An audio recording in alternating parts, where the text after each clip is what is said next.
Et place donc à notre chronique sportive en compagnie de Guillaume Van der Schaag, le rédacteur en chef du magazine Sprint, un rendez-vous exceptionnel puisqu'on va parler des événements sportifs comme chaque semaine, mais surtout de l'enduropal. Merci Guillaume d'être avec nous aujourd'hui. Bonjour Xavier. Alors on va parler de cet enduropal pour revenir un petit peu sur ce grand événement de sport qui a eu lieu au Touquet. Parlez-nous-en. D'abord un exploit assez exceptionnel, puisque Adrien Van Beveren rentre dans l'histoire. Alors il était déjà rentré dans l'histoire de cet événement, puisqu'il avait déjà emporté l'épreuve à deux reprises, en 2014 et en 2015.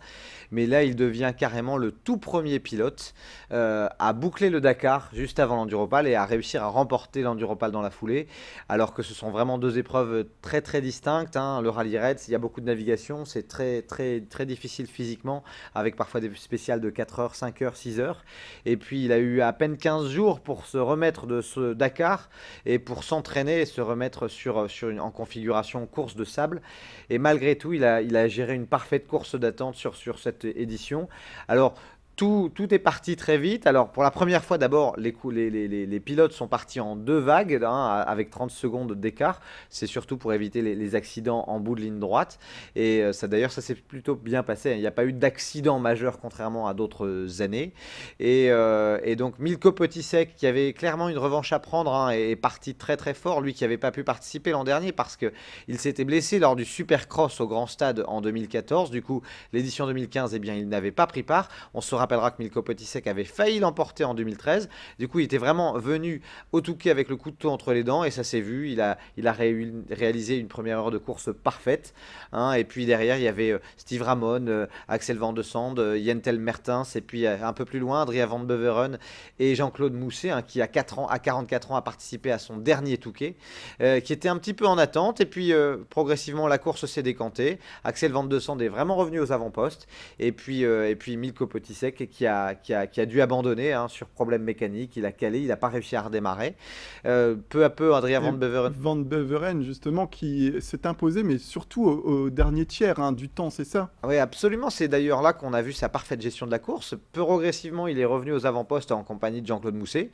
Et puis, il a vraiment réussi à aller chercher la victoire sur la dernière demi-heure de course, en passant d'abord Camille Chapelière. Et puis ensuite, il a réussi à doubler Axel Van de Sande, qui était très très compétitif hier. C'était vraiment une belle performance et il a géré une course d'attente.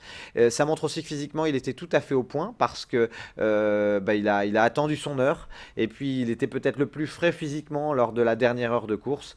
Donc chapeau à lui. Il était malgré tout très fatigué après avoir passé la ligne d'arrivée. Il l'a dit, c'était sa victoire la plus difficile à aller décrocher et puis il était vraiment éreinté à l'issue de ces 3 heures de course. Surtout avec les intempéries, le ciel était très chargé, ça n'a pas été difficile pour les coureurs justement? Oui, alors c'est toujours difficile, on n'a jamais un temps vraiment radieux sur le Touquet.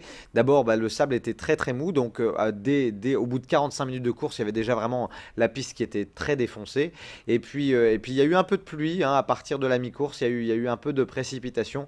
Mais bon, malgré tout, même quand il fait beau, c'est très très difficile le Touquet. On l'a vu avec les poireaux, les amateurs, ceux qui sont un petit peu les anonymes, qui souffrent beaucoup pour boucler leur premier enduropal. 3 heures d'effort, c'est très très dur, avec les chutes, avec les problèmes mécaniques. Malgré tout, il y a eu une effervescence et puis une affluence qui ne se dément pas avec plus de 160 000 personnes sur tout le week-end. Il y a eu aussi une belle édition du Quaduro avec l'épreuve quad de samedi, où d'ailleurs qui a fêté ses 20 ans, et Benoît Sébert qui a fêté sa 20e participation, l'amateur.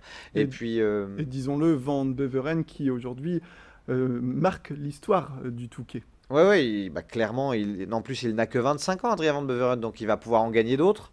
Alors est-ce qu'il va réussir à aller chercher le record d'Arnaud de Mester qui en a déjà gagné 7, c'est pas évident, mais c'est vrai qu'en remportant l'Enduropal juste après avoir bouclé le Dakar, en plus il termine 6e pour sa première participation au Dakar, donc déjà ça c'était un exploit, et remporter l'Enduropal derrière, c'est vraiment magique. Donc Adrien Van Beveren a prouvé qu'il était un très très grand champion ce week-end. Très bien, on va en terminer là Et on va passer au football avec la Ligue 1. Avec une grosse désillusion pour les hommes de Frédéric Antonetti et le LOSC qui n'a fait que match nul à Marseille, que match nul parce qu'il a tenu le 1-0 pendant 94 minutes et puis sur un coup franc, eh bien l'OM a égalisé un petit peu contre le cours du jeu parce que franchement les Lillois avaient dominé ce match. Belle ouverture du score à peu près à l'heure de jeu de Sébastien Corchia qui a trompé le gardien marseillais. Et puis 10 minutes plus tard, Sofiane Bouffal qui aurait eu l'occasion de faire le break et de signer un deuxième but. Malgré tout, là, cette fois, le gardien marseillais s'est interposé. Et puis, vraiment, en toute fin de match, égalisation de Marseille. C'est cruel parce qu'en plus, le LOSC avait cruellement besoin de points au championnat.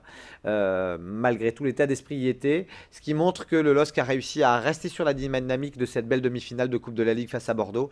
Mais malgré tout, il va falloir aller chercher des points très vite lors des 2 prochains matchs à domicile qui sont à la portée du LOSC, notamment avec l'équipe de Caen. On va parler aussi Ligue 2.